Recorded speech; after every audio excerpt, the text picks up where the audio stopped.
resumo forte e sucinto de tudo aquilo que já foi dito anteriormente. Além desse resumo, que retoma e condensa o conteúdo anterior do texto, a conclusão deve expor claramente uma avaliação final do assunto discutido. Nessa parte, né, também se pode fazer propostas, não. Se tratando-se de Enem, né, é de suma importância que vocês elaborem proposta de intervenção. Não pode faltar. É uma competência avaliada sozinha, certo? Vale de 0 a 200 pontos. A elaboração de uma proposta de intervenção, como eu falei anteriormente, execuível e inovadora. Então, por isso que eu falo com vocês. É importante que, principalmente o curso, né, que vocês estão pleiteando aí, é importante demais que vocês leiam muito, que vocês se agarrem com essa leitura, né, as aulas de história, filosofia, sociologia, vocês busquem conhecimento realmente para elaborar um texto diferente dos demais. Eu não gosto de escrever, não gosto de elaborar uma redação, não tem como. Então você não pode nem tentar prestar um vestibular, já que a redação é a parte importante demais, é um peso sempre maior. Tranquilo? Eu quero direito, a redação tem um peso, sei lá, 2, 3, 4, não sei. Eu quero jornalismo. O jornalismo está associado com a língua portuguesa, em elaborar um bom texto, certo? Então, assim, tem cursos que estão diretamente ligados, né, à redação, cara, a língua portuguesa, a sua língua, entendeu? Show? E para outros cursos também, a redação sempre é um peso muito maior, tá? Show, meus amores? Então, partiu. Aí botei um IPC, né? Importante pra caramba para concurso, né? Lembro mais uma vez que para iniciar um parágrafo de conclusão é possível utilizar conectivo de valor conclusivo. Então, assim, é importante demais que vocês utilizem, né, que utilizemos conectivos conclusivos. Então, logo, então, portanto, por conseguinte, por isso, em vista disso tudo citado até aqui. Então, você pode até formar uma frase conclusiva. Em virtude dos fatos citados até aqui, ou em virtude dos fatos mencionados anteriormente, você pode até criar uma frase conclusiva, que o corretor, se for chato pra caramba, vai encher o saco alegando que aquilo ali é uma muleta argumentativa, mas vocês não vão ligar muito, não vai ter peso nenhum em relação à sua nota, tranquilo? Mas é importante demais que vocês mostrem, né, competência linguística. Como isso? Usando os conectivos, principalmente o conclusivo, pelo amor de Deus. Né? Evitem conclui-se, concluindo, né, por fim, tranquilo? Porque está sendo redundante. Né? O corretor sabe que você está concluindo no seu texto. Ele sabe que o último parágrafo é a conclusão do seu texto. Então, se usar conclui-se, concluindo por fim, ele vai tirar ponto de vocês. Vai estar sendo redundante, tranquilo? É igual começar o texto com atualmente, nos dias de hoje, né? Hoje em dia, porque é um tema atual, já é um tema atual. Então, começar com isso é errado demais.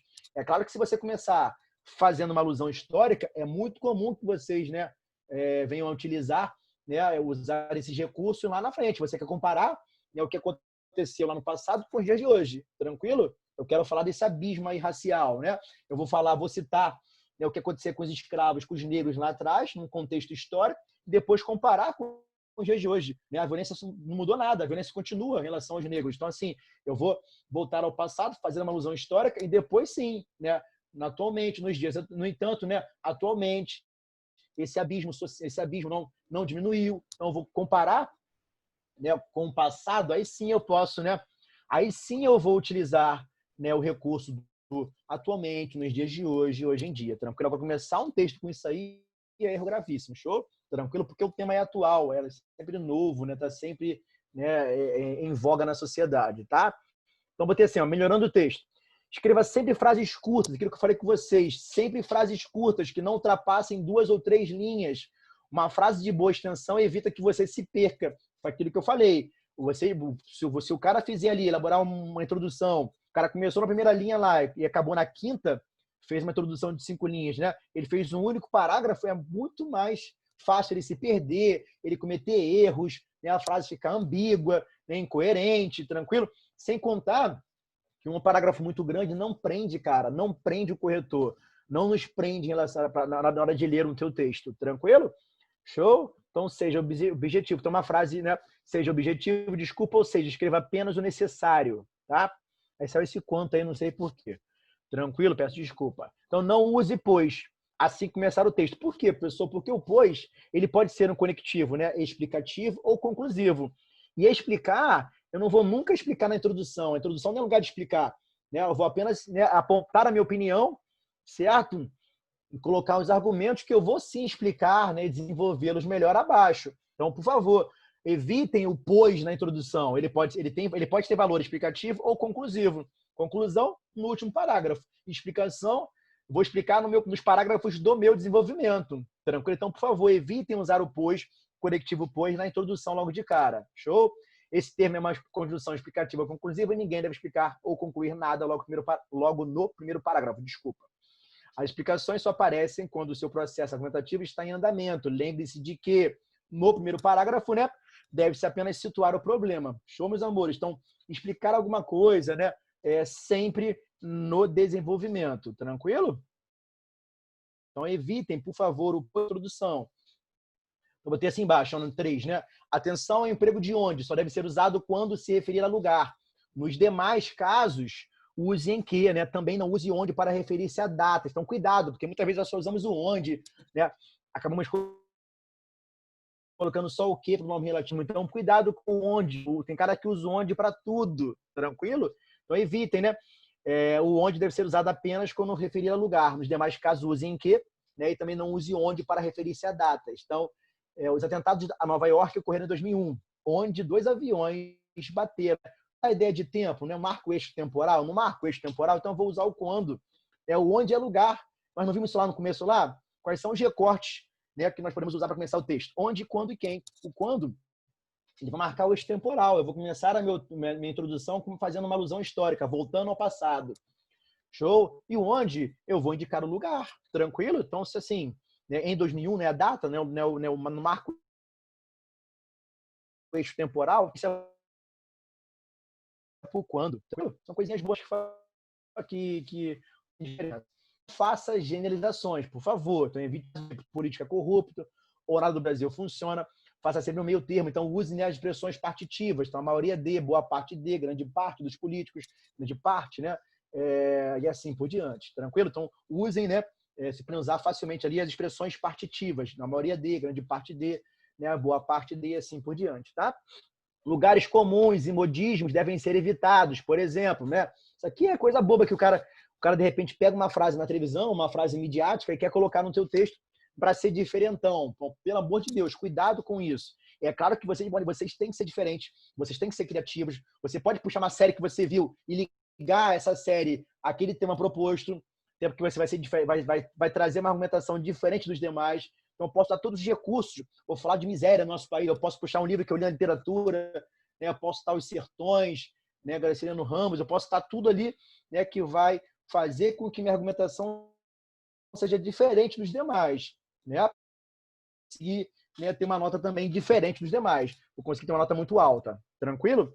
Então, agradar a gregos e troianos, chover no molhado, estar com a bola toda, ter um lugar ao sol, lutar com unhas e dentes. Então, assim, evitem esses modismos, nessas frases na sua redação. Tranquilo? Então, atenção também aos pleonasmos. Outra coisa importante, a redundância, cara, ela não só aparece, né, quando nós usamos palavras, vocábulos, né, ou trechos. Tranquilo? O pior de todas as redundâncias, o pior de todos os pleonasmos é quando você é o pleonasmo argumentativo. Você dá a volta, está falando a mesma coisa. Você não tem progressão argumentativa. Né? Você não anda com a sua parte argumentativa, com o seu desenvolvimento. Né? Esse é o pior dos pleonasmos. Então, cuidado. Por isso que eu falo. Né? Por isso que está associado nisso. Leitura com escrita. É importante que vocês leiam muito. Tranquilo? É um ato indissociável, a leitura e a escrita.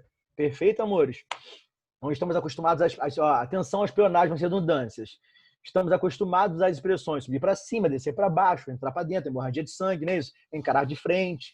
Só que tem outros que, assim, vocês nem vão perceber que estão diante de um pleonasmo e vão usar. Então, a cada dia que passa, né? Use a cada dia, porque a cada dia ele vai passar, não é isso? Então, é uma frase redundante, é um pleonasmo que vocês, de repente, não vão ter noção. Acabamentos finais, se são acabamentos, só podem ser, né, finais, tranquilo? Continua ainda, então continua. Há 10 anos atrás, o haver já indicou passado, então não precisa do atrás. O verbo haver, né, indicando passado, o tempo decorrido, indica passado, o tempo decorrido, né? Traz para nós, na verdade, né, até uma oração sem sujeito, né? O sujeito inexistente aí, tranquilo? Então evitem o atrás, né? Porque você está sendo redundante. Show? A redundância, o pleonasmo, eu não considero nem erro, não. É um vício da linguagem, é um vício linguístico para nós sempre ratificarmos aquilo que queremos dizer. Tranquilo? Mas evitemos aí. Show de bola? Principalmente, voltando, o pleonasmo, né, argumentativo. Você vai dar a volta, dá a volta e fala a mesma coisa. Não muda, não tem progressão argumentativa. Tranquilo? Show de bola, meus amores. Então, cuidado com isso, tá? Então, coloquei assim, ó. Vamos lá. Eu tenho uma coisa que eu ia falar com vocês que eu me esqueci aqui, estava na ponta da língua e era importante, mas daqui a pouco eu volto à minha cabeça e eu falo com vocês. Então, perguntas frequentes. Posso escrever com letra de forma? Sim. Falei com vocês lá atrás, estou retomando agora. Eu posso escrever com letra de forma? Posso, né? Com exceção de uma banca chamada ESAF. Na verdade, com exceção das bancas militares. Professor, vou fazer o vestibular do Enem, vou fazer, sei lá, um concurso militar, um concurso público, né? Dificilmente o concurso militar ele vai admitir a banca, né, a letra de forma, né? Porque a banca militar é muito mais exigente que outras bancas. Tranquilo? Devo colocar título, né? O título vem sendo cada vez menos cobrado em provas, portanto, só será necessário o uso dele se a banca exigir. Essa exigência, desculpa, aparecerá no edital do concurso ou no dia da prova. A UERJ, por exemplo, vem lá direitinho na proposta, lá, né, atribua um título ao seu texto. Né? O Enem, não. O edital já traz há muito tempo, né? Vem trazendo há muito tempo, que o título é facultativo. Beleza? Deixa eu voltar aqui para ver se eu consigo lembrar do que eu ia falar com vocês. Não vou lembrar depois, tá? Fiquem tranquilos. Aqui eu coloquei essa folha, né? Essa folha não existe mais. Na minha época, a folha padrão, ela tinha essa linha menor para o título, justamente por quê? Porque o título não pode ter grande extensão, o título não pode ser grande. O título tem que ter no máximo 3 palavras, o título não tem ponto final, né? No máximo ponto de exclamação ou interrogação, tranquilo? Por isso que essa folha era comum na minha época, hoje não mais. A folha padrão hoje é essa, aquela com as linhas, né, da mesma forma lá, tranquilo? Então, quando a folha for nesse formato, né, isso aqui não vale mais não, botei aqui como exemplo, mas isso aqui já está perdido. Não há mais folhas assim, com aquela linha menor que as demais, tranquilo? As folhas hoje são das padrões, com as linhas todas do mesmo tamanho. Eu vou saber se eu tenho que colocar o título ou não, ou no edital, né, na lei, né, ou na hora da prova, tranquilo? A proposta vai me dizer isso aí, show? Eu posso fazer rasuras, professor? O ideal é que não façamos rasuras, mas nós somos humanos, nós erramos, porém, caso ocorra algum erro na escrita de uma palavra, você pode fazer a rasura desde que esteja dentro do padrão. Não faça um borrão em cima da palavra errada, não a coloque entre parênteses, né? E não escreva a palavra dígota, porque você vai estar se incluindo no texto. Então, a forma correta é essa que eu fiz aqui embaixo. Ó. Se o governo quiser, só um exemplo, tá? Só uma analogia. Botei com Z e percebi que não é com Z. Então, fiz um risquinho certinho, igualzinho aqui. Se vocês conseguirem fazer isso certinho, cara, eu acho que o ruim que vocês não podem levar a régua para a prova, mas se vocês conseguirem fazer uma linha certinha em cima da palavra e colocar o certo ao lado, eu cansei de ver várias provas com nota 1000, que o cara errou umas 3 vezes assim, mas por ele ter usado o procedimento adequado, o cara não tirou ponto nenhum dele, né? O cara viu que errou e usou, né, o padrão, né, o procedimento padrão, então o corretor não tirou ponto dele. Professor, e se eu já tiver escrito alguma coisa ao lado, né, e depois perceber que eu errei, eu vou colocar o certo logo em cima. Por isso que, assim, o certo é em cima ali, ó. Coloquei o quiser em cima. Escrevi alguma coisa ao lado do quiser errado, né? Com Z. Não sobrou espaço, eu coloco ali em cima certinha, tá? Eu faço o risquinho e coloco em cima da palavra ali. Perdão. A palavra certinho. Tranquilo? Show? Eu posso perder ponto? Posso. Tem banco que vai tirar 0,1. Mas, assim, eu percebo muito, principalmente, né, nas avaliações do Enem, que o corretor não tem tirado ponto quanto a isso, não, tá? Show, meus amores? Então, caso uma palavra não caiba inteira ao final de uma linha, eu posso escrever o que estiver faltando fora da margem? Não, isso aqui é coisa boba. Eu nunca posso, né, ultrapassar os limites da minha folha, ultrapassar a minha margem. Tranquilo? Então, assim, outra coisa importante, é como se nós estivéssemos escrevendo lá, né, um texto em Word e clicasse em justificar. Tem que ficar certinho, eu não posso ultrapassar os limites da minha margem, nem ficar muito antes dela. Show de bola? Então, nunca posso fazer isso. Outra coisa importante, né? Quando eu for terminar um parágrafo, é importante que eu termine no meio da linha, certo? Não termine com uma palavra só, com uma sílaba. É importante que eu termine na metade da linha. Tranquilo? Então, são coisinhas bobas, por exemplo, né? O título. O título tem que ser de pouca extensão, no máximo 3 palavras. O título não tem ponto final, mas, né, são coisas bobas, mas que pegam lá na hora. De repente, vocês já devem ter conhecimento em relação a isso. Só estou ratificando para vocês. Tranquilo? Então, ultrapassar a margem? Nunca. E nem ficar afastado dela. Tem que, como se fosse realmente usar o Word lá e clicássemos, né, em justificar lá. Ficou certinha a margem ali à direita. Tranquilo? Foi? Então, quais são as palavras ou expressões que devo evitar? Então, para começar a redação, evite atualmente, hoje em dia, nos dias de hoje, né, nos dias atuais, no mundo de hoje, na atualidade. Aquilo que eu falei com vocês, né? O tema é atual. Então, eu vou começar meu texto já redundante, já sendo redundante. É igual começar o parágrafo da conclusão com conclui-se, conclui-se, concluindo e por fim. Também o corretor vai pesar a mão em cima de mim. Eu posso usar essas expressões? Posso, como eu falei com vocês, mas só posso usá-las quando eu começar o meu texto, minha introdução, fazendo uma alusão histórica. Perfeito? No decorrer do texto, eu nunca posso, eu acho, eu penso. Isso aqui é coisa boba, né? Eu acredito, a meu ver, no ponto de vista, eu não posso nunca me incluir. Quanto mais afastado do meu texto, mais credibilidade ele vai passar. Então, pelo amor de Deus, nunca me incluir.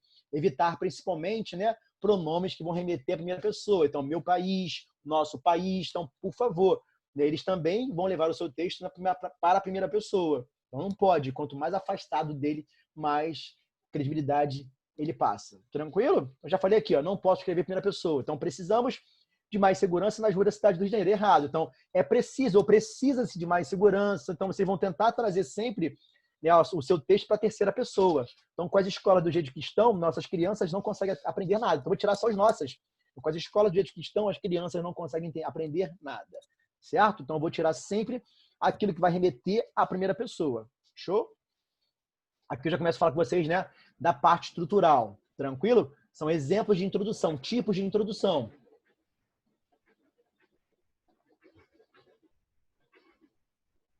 Então, eu posso começar meu texto, né, a minha introdução, com uma citação. Se você conhecer uma citação relevante relacionada ao tema, você pode usá-la como gancho para começar o seu texto. Então, né, o tema, desafio da educação no Brasil no século XXI. Então, porra, é muito comum, olha só, todo mundo, não só você, vários estudantes, vários alunos vão citar, né, o filósofo brasileiro Paulo Freire. Por isso que é importante a leitura, para você, de repente, começar com outro cara, você fugir ao senso comum. Claro que ele é o nosso grande, o representante da educação brasileira, mas assim, eu posso citar outro, por isso é importante a leitura assídua, tá? Então, o educador e filósofo brasileiro Paulo Freire afirmava que a educação sozinha não transforma a sociedade, sem ela tampouco a sociedade muda. É uma frase que eu uso muito, né? Eu trouxe a citação dele. Já logo de cara eu vou puxar a minha introdução. Estou analisando o pensamento e relacionando a realidade da educação no Brasil, a educação brasileira. Olha só, a terceira pessoa, percebe-se a necessidade de um olhar mais atento para o aprimoramento do sistema de ensino, considerando sua importância para a promoção de uma sociedade mais crítica e reflexiva, que, consequentemente, tende a ser mais justa, igualitária, e humanizada. Então, assim, ó, fechei minha introdução, começando com uma citação. Partindo dela, eu já trago o meu olhar, a minha tese, não é isso? Já trago, na verdade, a minha análise lógica com os argumentos que eu vou, né, desenvolver abaixo, tranquilo? Eu vou falar ali de tudo que pode tornar a sociedade mais justa, igualitária e humanizada. Então, é assim que eu vou, é nesse caminho que eu vou desenvolver no meu texto. Show de bola? A necessidade de um olhar mais atento para o aprimoramento do sistema de ensino, considerando sua importância para a promoção de sociedade mais crítica e reflexiva, que, consequentemente, tende a ser mais justa, né, igualitária e humanizada. Então, aqui já apontei, eu fiz um roteiro da minha redação. Eu fiz um roteiro do que eu vou desenvolver embaixo, tá? Nos parágrafos de desenvolvimento. Tranquilo? Qualquer dúvida, gente, por favor, podem perguntar aqui no chat, tá? Estou falando muito, vocês estão só ouvindo. Então, definição. Outra forma fácil e interessante de iniciar o seu texto é fazer uma definição acerca do tema, né? Explicar o assunto. Então, é muito comum também que eu posso fazer isso. Então, veja um exemplo de introdução nesse modelo para o tema sedentarismo, o grande mal do século. Então, eu vou definir o que é sedentarismo. Define-se como sedentário o indivíduo que não pratica atividades físicas no seu cotidiano. Então, doenças, bem curtinho, ó, bem curtinha a minha introdução. Doenças como obesidade, diabetes, aumento do colesterol e problemas cardíacos são algumas das que podem aparecer como consequência deste mau hábito. Então, definir, né, o que é ser sedentário. Logo depois, né, eu já trago ali, já fecho, já monto a minha introdução. Perfeito? Tranquilo? Lembro que quando caiu um tema em relação às UPPs, né, isso, eu comecei uma redação numa época lá, eu tinha mania de fazer redação em casa, até para mostrar para os alunos, eu comecei com isso. Eu comecei definindo o que era o projeto da UPP, né, que não deu certo. Eu comecei a definir o projeto e depois puxar, né, o olhar crítico meu, que aquilo não deu certo e assim por diante. Tranquilo? Ué. Show. Às vezes em quando trava. Exemplificação. Neste caso, você inicia o texto com algum exemplo de dado estatístico, uma notícia ou lei, né? Por isso que é importante a leitura. É importante demais que eu traga uma lei, segundo a Constituição, uma notícia, um dado estatístico, né? Então, por exemplo, você pode também utilizar algum conhecimento de mundo que diz respeito ao tema. Então, veja o exemplo, preparar uma para você com o mesmo tema do tópico anterior, né? Que seria sedentarismo. Então, segundo a Constituição Federal de 88, no seu artigo 9.6, é dever do Estado garantir o acesso à saúde, bem como é responsável pelas medidas públicas para zelar pelo bem-estar físico de todos os cidadãos brasileiros. Show de bola? Então, comecei aqui, ó, trouxe para cá uma exemplificação, trouxe uma lei, né, e assim por diante. Assim, ó, a terceira pessoa aí, ó, faz-se necessário que o poder público atente-se para o sedentarismo, enquanto situação que põe em risco a saúde de milhares de cidadãos do país. Show? Então, aqui vou desenvolver embaixo. Já deixei prontinha a minha introdução, colocando, né, quase toda ela, né, a minha exemplificação, meu argumento de autoridade, a minha lei ali. Show? O que é mais usado, né, o que é mais visto por nós, corretores aí, é a alusão histórica. Esse é mais um dos modelos de introdução para a redação. Nele você apresenta um fato histórico que remete ao tema e compara a discussão na atualidade. Então, assim, é muito comum remetermos ao passado para compararmos com os dias de hoje. Então, o tema é caminhos para combater a intolerância religiosa no Brasil. Desculpa, estou falando muito rápido. Caminhos para combater a intolerância religiosa no Brasil. A intolerância religiosa é um tema recorrente na história da humanidade. Na Idade Média, por exemplo, os tribunais do Santo Ofício. Ó, vou explicar, né? Qualquer explicação, qualquer apoio explicativo pode ser colocado entre vírgulas ou entre travessões. Também chamados de Inquisição, julgavam e condenavam as pessoas que não acreditavam na religião católica. Apesar de o Brasil ser um país laico, tem-se, aí assim, ó, atualmente, ó, apontei o que acontecia lá, remeti a uma alusão histórica ao passado e vou trazer o atualmente. Aí sim. Então, tem-se atualmente um contexto análogo a essa situação. Análogo é semelhante. Então, tem-se atualmente um contexto semelhante a essa situação. Existem os casos de discriminação e preconceitos sofridos por algumas religiões. Sendo assim, encontrar caminhos para combater a intolerância religiosa no Brasil é um desafio que precisa ser enfrentado pela sociedade civil e pelo Estado. Então, né, montei uma introdução muito bem aí, né, trazendo aí uma alusão histórica ao começar o meu texto. Show, gente? Tranquilo? Então, afirmativa, né? Nesse modelo, você faz uma espécie de declaração sobre o assunto logo no início. Então, escolha uma frase de impacto, mas que não seja exagerada. O objetivo é chamar a atenção do leitor, por exemplo, com uma afirmação crítica. Eu trago lá uma afirmação logo crítica, né? A persistência da violência contra a mulher. Esse é o tema mais recorrente, né? E que mesmo com a implantação da Lei Maria da Penha não adiantou de nada. Né? Eu continuo ainda, principalmente agora com essa quarentena, com esse isolamento aí, persiste ainda muitos casos, né, de violência contra a mulher. Comecei logo com uma frase, né, bem crítica, bem de impacto. Então, o Brasil é uma nação historicamente machista e violenta. Isso aí é claro, né? O que é perceptível ao analisarmos. Aqui eu cometi um erro, né? Ao se analisar a persistência, eu coloquei minha frase na primeira pessoa. Então, o Brasil é uma nação historicamente machista e violenta, né? O que é perceptível ao se analisar a persistência das agressões contra as mulheres, mesmo depois das recentes medidas legais. Logo depois da criação, né, das medidas legais, cada vez mais novas leis são incorporadas na Maria da Penha para tentar oprimir aí, né, o agressor, e mesmo assim não acontece nada, não muda muita coisa não. Certo, amores? Então, assim, comecei com uma afirmativa, uma frase de impacto, impactante. Então, tem várias formas de vocês montarem o texto de vocês, tá? Comparativo, é muito comum, né? Aquilo que eu falei com vocês de onde. Eu posso começar com os Estados Unidos e fazer a comparação com o Brasil, né? Já que o Enem vai trazer para nós um tema, né? Uma problemática nacional. Show? Problemática social, ambiental. É um problema que está, né, em voga no nosso país, tá? Então, coloquei assim, ó, tema histórico, histórico desafio valorizar o professor. Esse é o tema. Então, botei assim, os Estados Unidos, referência, botei, ó, né, a explicação entre vírgulas, podia colocar entre parênteses, entre travessões. Então, os Estados Unidos, referência em desenvolvimento tecnológico, são um bom exemplo. Aqui, ó, concordância certinho, ó.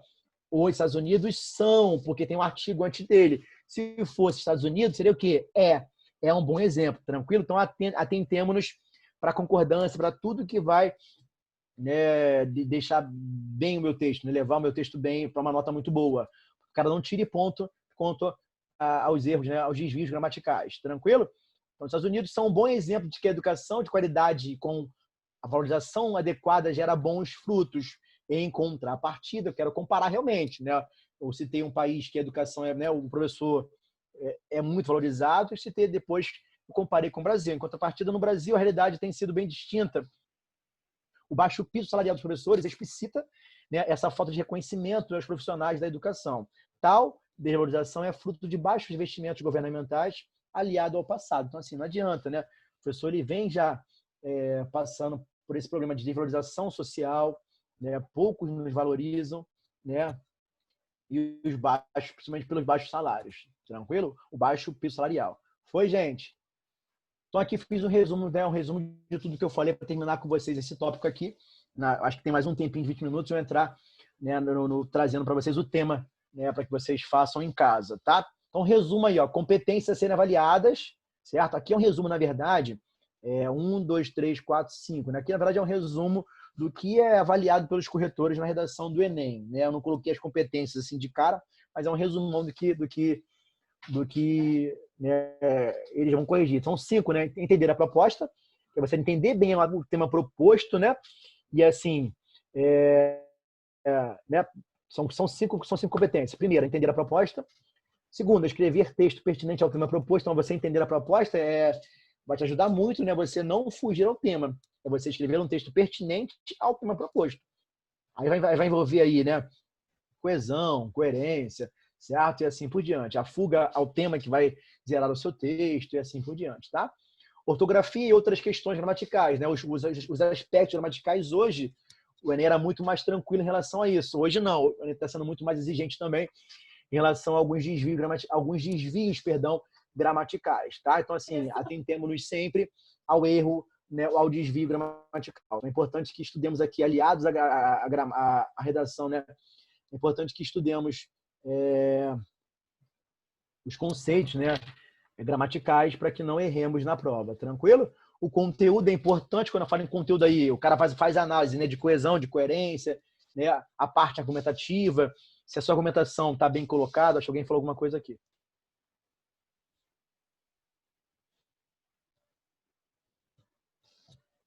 Quer falar algo?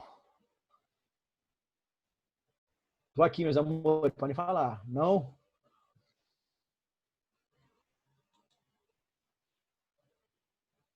Beleza, então.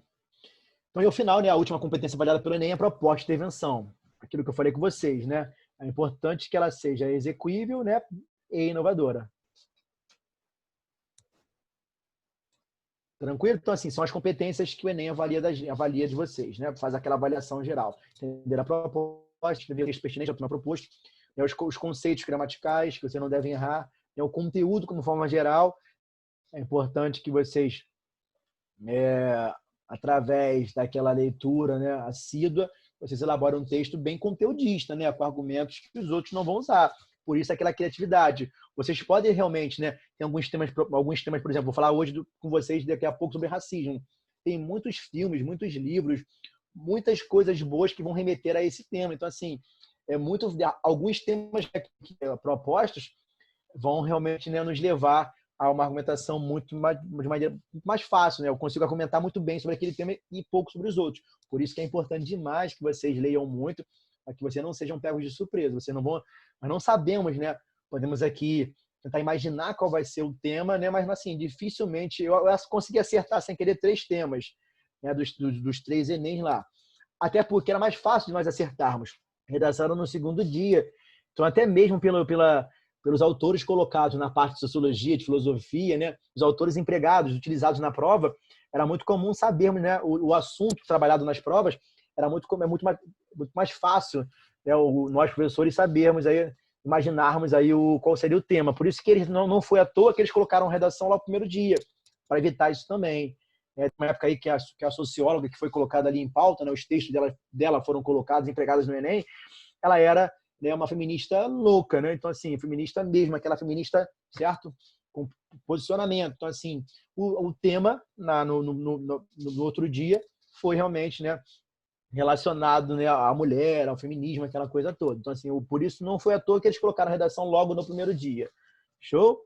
Então, assim, a cartilha, né? Cartilha que eu faço, mínimo 8 e máximo 30 linhas, né? 4 a 5 parágrafos. Não estou obrigando a vocês a elaborarem 4 parágrafos, não, mas eu acho que fica muito melhor. Por que o professor acha que fica muito melhor? Porque, né, quando eu escolho 2 argumentos para para desenvolver bem, para assim, né, confirmar a minha tese, né, eu não consigo fugir tanto, eu consigo falar bem sobre os dois argumentos. Quando eu escolho 3 argumentos, se eu vou ter 5 parágrafos, né, quer dizer o quê? Que eu vou ter 3 parágrafos de desenvolvimento, eu vou ter 3 argumentos para desenvolver. Então fica mais difícil eu falar bem para os 3. Pode ser que eu fale muito bem de um e fale pouco dos outros 2. Então por isso que é importante. Eu acho legal que vocês utilizem somente 4 parágrafos, mas claro que você não tem que fazer nada que eu estou mandando. Se você quer dizer, você pode até pegar esse conselho, né? Até porque, cara, o que é importante no Enem, que a proposta de intervenção, muito, quer dizer, do tempo para cá, está sendo mais importante ou tão importante quanto a parte do meu desenvolvimento. Eu canso de ver propostas de intervenções com a mesma quantidade de linhas, né, do meu desenvolvimento. Tranquilo? Então, assim, desculpa. Então, assim, quando eu peço que vocês façam somente no Enem 4 parágrafos, é importante até para nos atentarmos ao número de linhas, perfeito? Então, é importante demais, tá? O que eu indico a vocês? Na introdução, 3 a 5 linhas. Desenvolvimento, se são 2, né, de 7 a 10. E conclusão, de 3 a 5. Sabendo já que a conclusão do Enem não vai ter 5 linhas somente. Então, assim, é bom que vocês sempre façam essa divisão para que ao final atinjam, né, o máximo de linhas. Tranquilo? Então, por isso que eu acho legal vocês fazerem somente 4 parágrafos, não 5. Eu já estou acostumado já. Né? Eu consigo fazer 5 parágrafos e, né, ficar bem legal ali em relação ao número de linhas. Tranquilo. Só que eu acho, né, que você vai perder espaço e linhas para fazer uma excelente proposta de intervenção. Claro que, de repente, você não quer tirar 1000. Né? Você tirou 840 na redação e o cara te deu 40 pontos somente na proposta de intervenção. Não foi tão boa assim, mas claro que você podia tirar 1000. A proposta de intervenção ela vale 200 pontos. Se você conseguir tirar 1000, muito melhor do que tirar 840, beleza? Então, a proposta é uma competência, ó, avaliada sozinha. Então, assim, ela tem que ser muito tão boa quanto a parte do meu desenvolvimento. Até porque, para ela ser execuível e inovadora, né, eu vou ter que dispor, né, de um número legal de linhas aí, tá? Aborda, né, o Enem aborda o quê? Problemáticas sociais, culturais e ambientais no nosso país. Show? O título, caso queira colocar, tem que ser criativo e ter ligação com o texto qual escreveu. Além de ter pequena extensão, aquilo que eu falei com vocês, no máximo 3 palavras, não pode ter grande extensão. Ele tem que ser centralizado, ele tem que ser colocado no meio certinho daquela primeira linha. Show? Sempre o título tem que ser centralizado. Tem que vir no meio certinho daquela primeira linha lá. Claro que se vocês forem colocar ou não. Perdão, se vocês forem colocar. Se não forem colocar, vocês começam já o parágrafo da introdução naquela primeira linha lá. Marquei lá o parágrafo com o dedinho, comecei a escrever. Show de bola? Eu não preciso de forma alguma pular linha, pelo amor de Deus. Eu vou perder. De cara eu já perco ali, ó. Se eu colocar o título, eu perco de cara uma linha já. Tá? Show? Não possui ponto final. O título não possui ponto final. Somente os pontos de interrogação e de exclamação. Além de ter as iniciais maiúsculas. O título tem que ser lá, né, composto, as iniciais têm que ser maiúsculas. Sempre as iniciais maiúsculas. Show de bola? Aí trouxe aqui, ó, na verdade, 2 temas. Trouxe esse tema aqui já desenvolvido para vocês e trouxe lá o tema o tema de racismo lá. Que no próximo tempo falarei com vocês. Então aqui, ó, tema: a problemática do trabalho escravo no Brasil no século XXI. Como mudar esta realidade? Certo? Este é o tema. Aqui, na verdade, eu montei um roteiro, né? É importante que eu pesquise, que eu monte um roteiro do que eu vou falar, que eu busque conhecimento, né? Para o meu texto ficar bom. Vocês podem fazer isso. Isso é um treino em casa. Peguei um tema, eu li tudo sobre esse tema aqui, né? Para que eu consiga elaborar um texto, uma dissertação argumentativa diferente dos demais, uma dissertação boa, certo? Vou ter assim, ó, a escravidão era comum em muitas sociedades antigas, incluindo Grécia Antiga, Roma Antiga, Israel Antigo e China Antiga. O trabalho escravo no Brasil foi comum e legal durante grande parte de nossa história. No entanto, ele não teve fim. No século XX, tomou novas formas, configurando práticas de escravidão moderna ou trabalho análogo à escravidão. Então, é uma forma de chamar, né, a escravidão, né, o trabalho escravo é a escravidão moderna, o trabalho análogo à escravidão. Vou ter aqui alguns exemplos, né, que vão configurar para nós, vai trazer essa configuração do trabalho escravo ou análogo a ele. Então, condições precárias, coerção e degradação humana, retenção de documentos. Muitas empresas retêm os nossos documentos, né, para evitar que nós coloquemos na justiça e assim por diante. Remuneração inexistente ou mínima, jornadas de trabalho exaustivas. De cá nós temos exemplo de diversas empresas que vão fazer isso com funcionário, certo? Trabalho infantil aparece ainda no nosso país. Manter a vigilância ostensiva, principalmente, né, em linhas de produção. O cara, sem querer, ele pratica o trabalho escravo, análogo à escravidão. E muitas vezes também, principalmente em linhas de produção, o cara vai cercear, né, o direito de ir e vir, quantas vezes você pode ir ao banheiro, né? Então, assim, o cara vai cercear o direito de ir e vir da pessoa. Então, assim, são exemplos, né, que caracterizam para nós um trabalho análogo à escravidão ou escravidão moderna. Tranquilo? Então, aqui, ó, eu comecei a minha introdução apontando, trazendo fazendo uma alusão histórica e também eu trouxe duas maneiras na minha introdução de montar a introdução. Eu trouxe ali uma alusão histórica e também defini o que é essa prática. Olha só que legal, ó. Desde a antiguidade oriental, a escravidão, ó, expliquei, ó, defini prática em que uma pessoa assume propriedade sobre a outra, é utilizada como um mecanismo de exploração que afeta as minorias.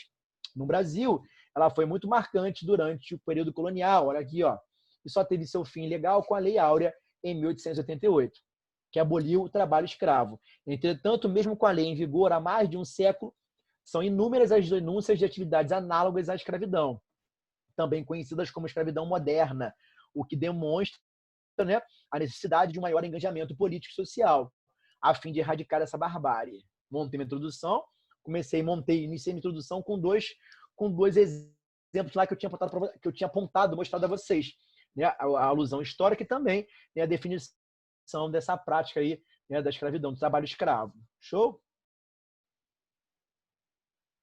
E aqui eu vou desenvolver o meu texto e vou concluir, tá? Então, segundo a matéria publicada na revista Exame, a Ásia e a África são os continentes em que mais há o trabalho escravista. Isso se dá, até achei que ficou pequeno aí, ó. Ficou pequeno, ficou um maior do que o outro. Olha só que eu escolhi fazer 2 argumentos só. Desenvolver 2 argumentos em 2 parágrafos. Percebam aí, ó, que ficou um maior do que o outro. Então é importante, nós temos que nos atentar quanto a isso. Se eu escolho 3 aqui, ó, se eu escolho desenvolver 3 argumentos, vai ficar, né, os 3 muito pequenos, já que eu tenho que fazer uma conclusão muito boa, ou vai ficar um destoando muito mais do que os outros. Tranquilo? Por Fabiano, isso que eu escolho. Oi. faltam 2 minutinhos, eu vou encerrar e vou mandar outro link, tá bom? Tá bom, beleza, nega. Obrigado. Tá acabando já.